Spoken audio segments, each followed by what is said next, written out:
ल हजुर अब केही बोल्नु पर्यो।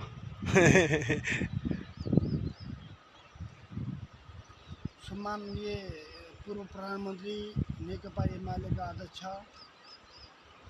कमरेड केपी शर्मा ओलीको नेतृत्वमा बनेको सरकारले स्थानीय तहमा 396वटा 1500का हस्पिटल बनाउने जुन योजना थियो, त्यो योजना आज हाम्रो 8 नगरपालिका राखल प्रणाली दैलेखमा पनि यो भवन निर्माणाधीन छ। लगभग अब 4-6 महिनामा यो भवन सम्पन्न हुँदैछ। देशमा विकासको मूल विकास निर्माणका लागि काम गर्ने नेता हुनुपर्छ, जस्तो कि मोदी जस्तो नेता हुनुपर्छ। उहाँको कारणले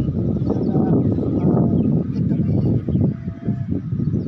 जुन गरी निमुखा जनताहरूले पनि स्वास्थ्य सेवा लिएर